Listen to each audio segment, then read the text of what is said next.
দেখো আজকের ক্লাসে আমরা আলোচনা করব তোমাদের মধ্যশিক্ষা পর্ষদের যে টেস্ট পেপার রয়েছে তার 309 নম্বর পেজের 2 মার্কসের সমস্ত প্রশ্নের সমাধান।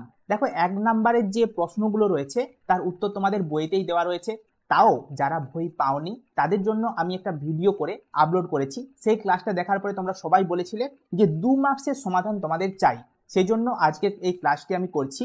দেখো এর যে নেক্সট এর থেকে যে পরের যে সেটগুলো রয়েছে সেগুলোর সমাধান আমরা লাইভে করি। তার 1 নাম্বার 2 নাম্বার যে সমস্ত প্রশ্নগুলো রয়েছে সমস্ত সমাধান আমরা লাইভে করি। যদি তোমরা লাইভে জয়েন হতে চাও জয়েন করতে পারো, অনেকেই ওখানে লাইভে উত্তর অ্যাটেন্ড করে। চলো দেখে নেই 309 নম্বর পেজে 2 মার্কসের যে প্রশ্নগুলো রয়েছে তার উত্তরগুলি। দেখো প্রথম প্রশ্ন রয়েছে 3-1-এ, কি বলেছে? স্নায়ুকোষের সংজ্ঞাবাহ ও চেষ্টীয় প্রবর্ধকের মধ্যে নিম্নলিখিত দুটি বিষয়ের পার্থক্য লিখতে বলেছে। দেখো চলো আমরা একটু পার্থক্যটা করে নিই। কি কি বিষয়ের উপর লিখতে বলেছে? নিজল দানা আর আমার সাধারণ নাম। ঠিক আছে, নিজল দানা আর সাধারণ নাম, এই দুটো বিষয়ের উপরে পার্থক্য লিখতে বলেছে। দেখো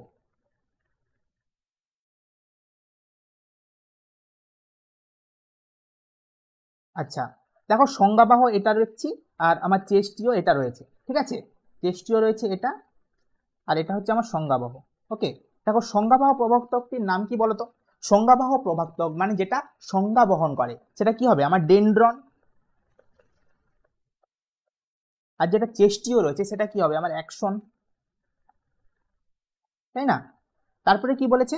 তাদের নিজল দানা, ডেনড্রনে নিজল দানা কি থাকে? উপস্থিত। আর এতে অ্যাকশনে নিজল দানা থাকে না।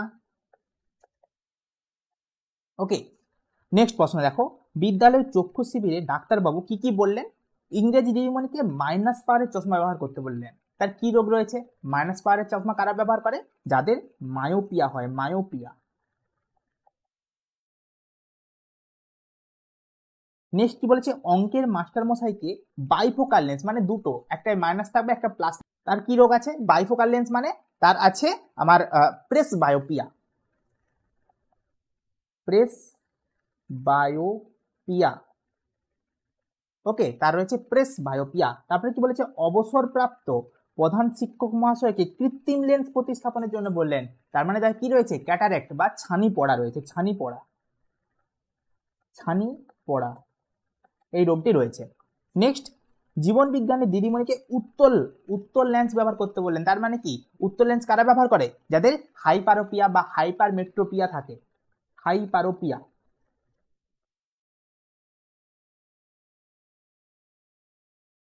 তার রয়েছে হাইপারোপিয়া।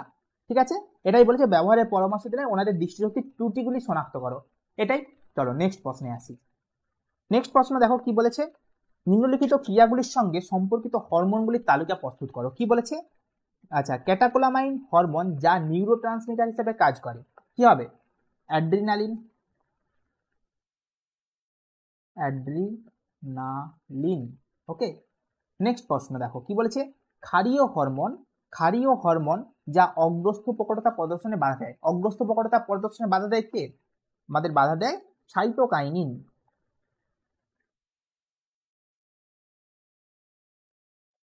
ওকে, নেক্সট কি বলেছে?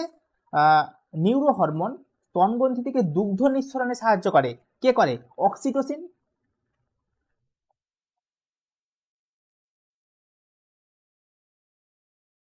আর দুগ্ধ উৎপাদন করে কে? প্রোল্যাকটিন। ঠিক আছে, তারপরে নেক্সট রয়েছে টার্পিনয়েড হরমোন যা বীজ ও মুকুলের সুপ্তদশা ভঙ্গ করে, কে করে? সুপ্তদশা ভঙ্গ করে জিববেরেলিন। ওকে, চলো নেক্সট প্রশ্নে আসি। নেক্সট প্রশ্ন রয়েছে নিম্নলিখিত ঘটনাগুলির ক্ষেত্রে মানবদেহে পেশি যে ক্রিয়াগুলি ঘটে তা শনাক্ত করো। প্রথমটা কি বলেছে? বাউন্ডারি লাইন থেকে ফিল্ডার উইকেটের দিকে বল ছোড়ার জন্য হাত পিছন দিকে করলেন। হাতটা যখন পিছন দিকে করলো ফলে কি হচ্ছে? হাতটা দেহ থেকে দূরে যাচ্ছে, তার মানে কি? অ্যাবডাকশন ঘটছে, অ্যাবডাকশন। ব ফর বাইট, ঠিক আছে, ব ফর বাইট। তাহলে এটা কি ঘটছে? অ্যাবডাকশন, অ্যাবডাকশন ঘটছে, অ্যাবডাকশন বা অ্যাবডাকশন যা বলতে পারো। নেক্সট কি বলেছে? ব্যায়ামকারীর বাইসেপস পেশি, বাইসেপস পেশি প্রদর্শনের জন্য সে কি করছে? এরকম করছে, ঠিক আছে, তার জন্য হাতের কোনোই ভাঁজ করছে, তাই এটাকে কি বলা হয়? এটাকে বলা হয় ফ্লেকশন। নেক্সট দেখো কি বলছে, শর্টপাট প্রতিযোগিতায় প্রতিযোগী গ্রীবার কাছ থেকে লোহার বল ছোঁড়ার জন্য বাইরের দিকে হাতকে প্রসারিত করলো। বাইরের দিকে হাতকে প্রসারিত করলে সেটা কি বলা হবে? তাকে বলা হবে এক্সটেনশন। এরকম করে হাতকে প্রসারিত করছে, এক্সটেনশন।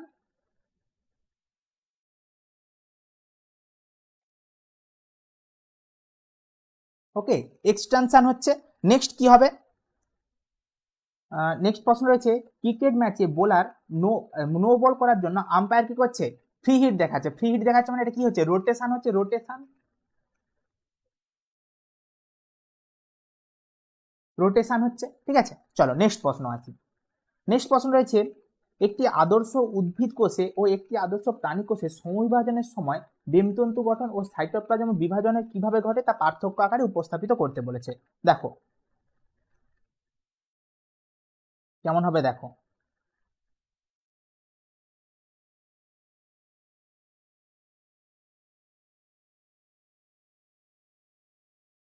ঠিক আছে, চলো।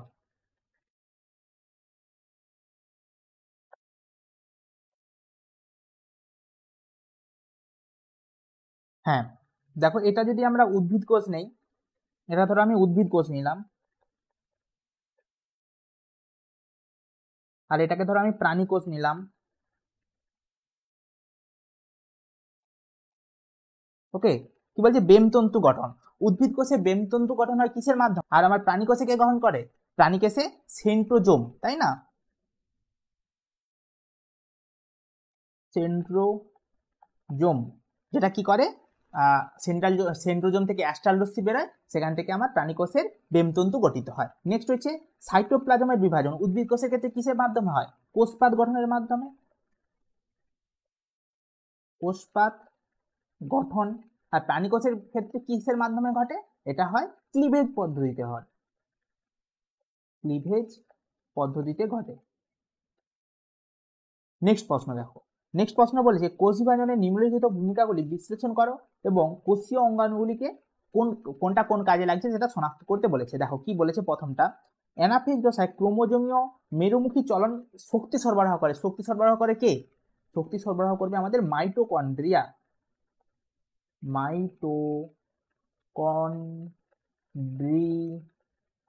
মাইটোকন্ড্রিয়া, ঠিক আছে। নেক্সট, ইন্টারফেজ দশায় নিউক্লিয় প্রোটিন। প্রোটিন কে তৈরি করবে? প্রোটিন সবসময়, প্রোটিন ফ্যাক্টরি কাকে বলা হবে? প্রোটিন ফ্যাক্টরি হচ্ছে আমাদের রাইবোজোম। রাইবোজোম, ওকে। নেক্সট, নিউক্লিয় জালিকা থেকে ক্রোমোজোম গঠন ও ডিএনএ বহন কে করে? নিউক্লিয়াস। নিউক্লিয়াস। নেক্সট কি বলেছে? কোষ বিভাজনের কালে বেমতন্তু গঠন কে করে? সেন্ট্রোজোম, একটু আগে পড়লাম আমরা, সেন্ট্রোজোম বা সেন্ট্রিওলও বলতে পারো। চলো নেক্সট প্রশ্ন। নেক্সট বলেছে কি তিনের সাথে নিম্নলিখিত বৈশিষ্ট্য ভিত্তিতে স্বপরাগযোগ ইতরপরাগযোগের সুবিধা অসুবিধা বিচার করতে বলেছে। দেখো কোনটা সুবিধা, কি সুবিধা হচ্ছে, কি অসুবিধা হচ্ছে সেটা লিখতে বলছে স্বপরাগযোগ আর ইতরপরাগযোগের ক্ষেত্রে। দেখো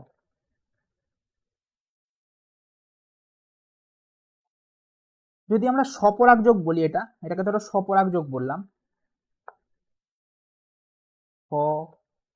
স্বপরাগযোগ, আর এটা হচ্ছে ইতরপরাগযোগ। ওকে, স্বপরাগযোগ আর ইতরপরাগযোগ। স্বপরাগযোগের ক্ষেত্রে বাহক, বাহক কি প্রয়োজন? প্রয়োজন হয় না, বাহক প্রয়োজন হয় না। এটা কি, বাহকের প্রয়োজন নেই, তার জন্য কি এটা একটা সুবিধা, তাই না? এটা একটা সুবিধা। আর ইতর পরাগযোগের ক্ষেত্রে বাহকের প্রয়োজন।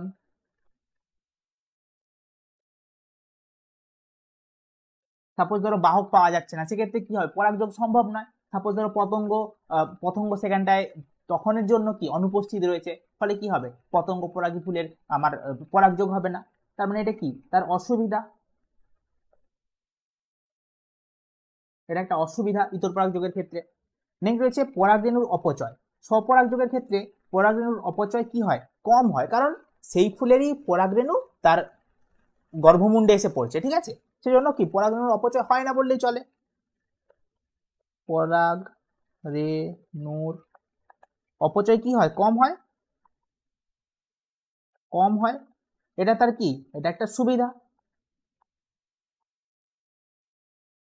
আর কি, এতে পরাগরেণুর অপচয় বেশি হয় ইতর পরাগযোগের ক্ষেত্রে।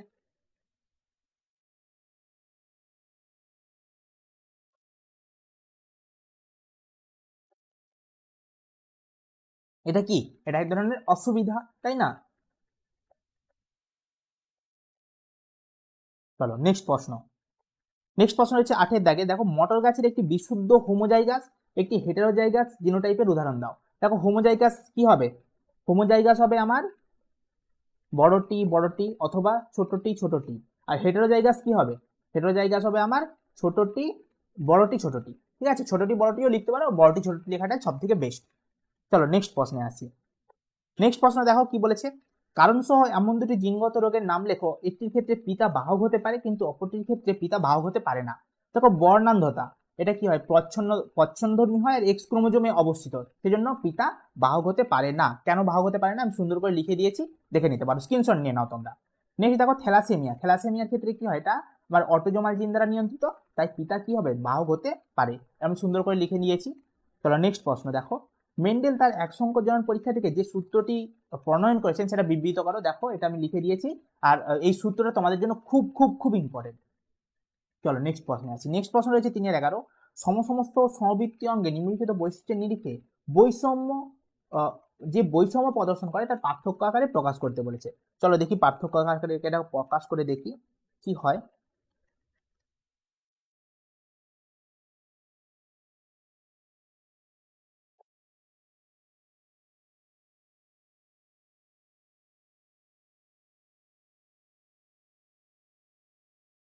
আচ্ছা, এটা কি হবে? আমার সমস্ত,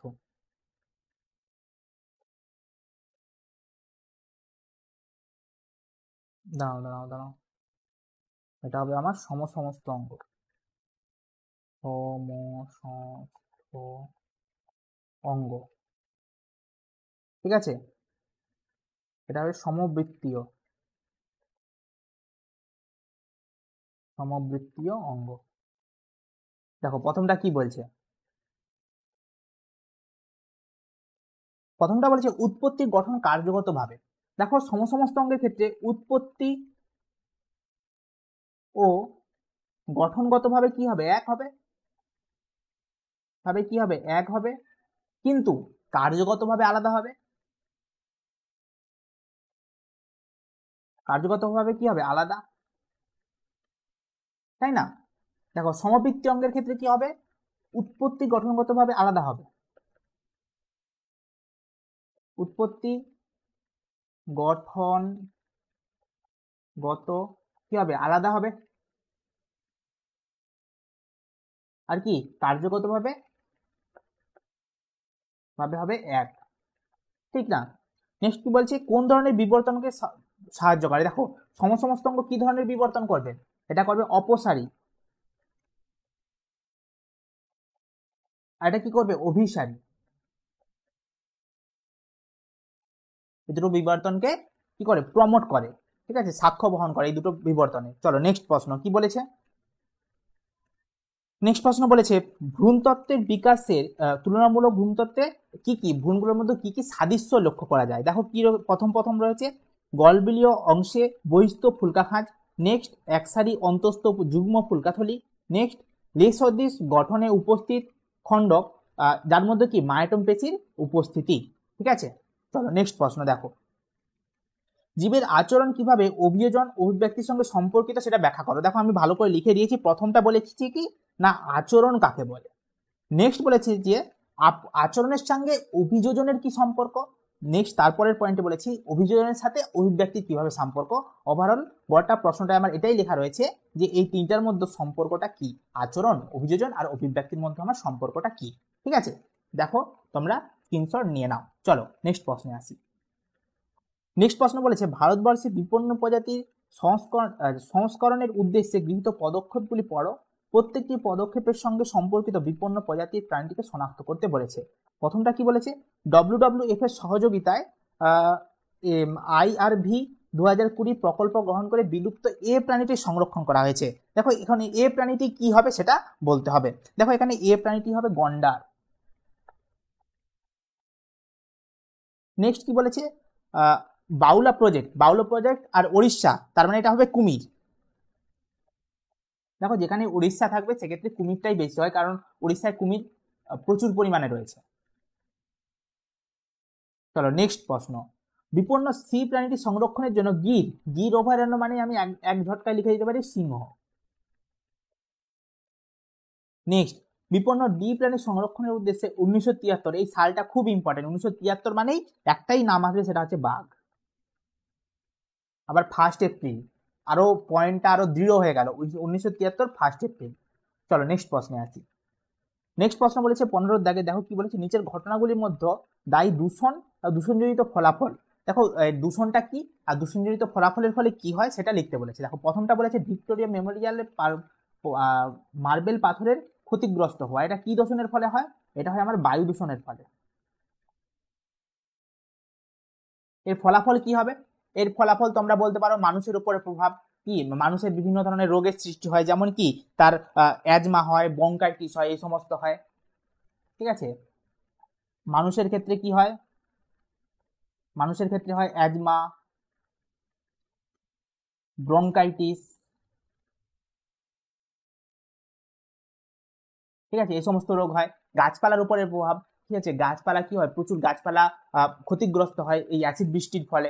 ওকে, নেক্সট আমরা বলতে পারো মাটির উপরে প্রভাব, মাটির পিএইচ কি হয়, পিএইচ এর মাত্রা বৃদ্ধি মানে তোমার পরিবর্তিত হয়ে যায়, মাটি কি হয়, অম্লত্ব বৃদ্ধি পায়, ফলে মাটির উৎপাদনশীলতা কমে যায়। এই সমস্ত পয়েন্টগুলো তোমরা দিতে পারো। নেক্সট দেখো বলেছে জলাশয়ে অ্যালগাল ব্লুম, শৈবাল ব্লুম সৃষ্টি, সেটা কিসের জন্য হয়? জল দূষণের ফলে হয়, যেটা হচ্ছে তার ফলে কি হয়, ইউট্রোফিকেশন ঘটে। ঠিক আছে, তার ফলে কি হয়, ওই সমস্ত জল যদি ওতে কি হয়, যদি অ্যালগাল ব্লুম হয় তাতে কি হবে, প্রচুর পরিমাণে জীবাণু থাকবে, সেই জীবাণু যদি মানুষ পান করে কিংবা অন্যান্য জীবজন্তু পান করে তাতে কি হবে, দেহে বিভিন্ন ধরনের সমস্যা দেখা দেবে। এটাই লিখতে হবে এখানে। চলো এটা লিখছি না।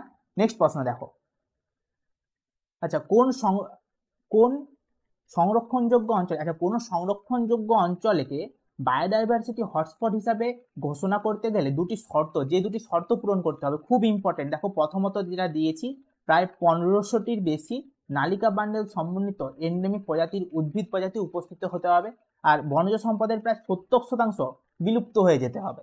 ওকে, 30% এখনো পর্যন্ত অবশিষ্ট থাকতে হবে। নেক্সট, এন্ডেমিক প্রজাতির সংখ্যা বেশি হতে হবে, যারা হবে বিপদগ্রস্ত। চলো নেক্সট প্রশ্ন বলেছে 17, নাইট্রোজেন চক্রের নাইট্রিফিকেশন ও ডিনাইট্রিফিকেশন প্রক্রিয়ার সাহায্যকারী একটি করে ব্যাকটেরিয়ার নাম ও তাদের ভূমিকা লিখতে বলেছে। দেখো নাইট্রিফিকেশন মানে কি? নাইট্রিফিকেশন মানে আমার অ্যামোনিয়া থেকে, আচ্ছা অ্যামোনিয়া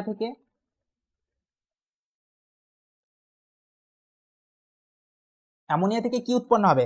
ফার্স্টে উৎপন্ন হবে নাইট্রাইট,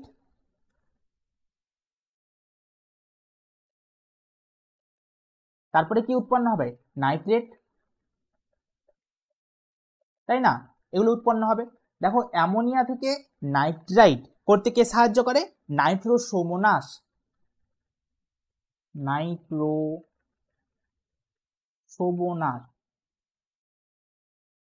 আর নাইট্রাইট থেকে নাইট্রেট করতে সাহায্য করে নাইট্রোব্যাক্টর।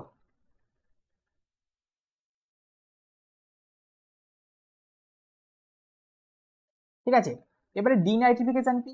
ডিনাইট্রিফিকেশন হচ্ছে এই নাইট্রেট থেকে কি উৎপন্ন হবে? নাইট্রেট থেকে উৎপন্ন হবে কি? নাইট্রোজেন।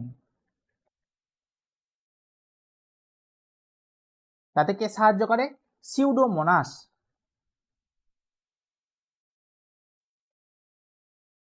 আর কি, আরেকটা হচ্ছে থায়োব্যাসিলাস। ওকে, আমি শুধু সিউডোমোনাসটাই লিখলাম। দেখো এই ছিল তোমাদের যে ফার্স্ট যে পেপারটা রয়েছে তোমাদের পর্ষদ টেস্ট পেপারে, তার সমস্ত 2 মার্কসের প্রশ্নের উত্তর। যদি ভিডিওটি ভালো লেগে থাকে অবশ্যই একটা লাইক করে দিও, আর যদি চ্যানেলে নতুন হয়ে থাকো অবশ্যই চ্যানেলটি সাবস্ক্রাইব করে নিও। আর যদি 1 নম্বরের যে প্রশ্নগুলো রয়েছে তার উত্তর যদি তোমরা দেখতে চাও, অবশ্যই এই ভিডিওর ফার্স্ট কমেন্টে যে লিঙ্কটা দেওয়া থাকবে সেখান থেকে তোমরা দেখে নিতে পারো। এই ক্লাস এখান পর্যন্তই, দেখা হচ্ছে নেক্সট ক্লাসে। টাটা।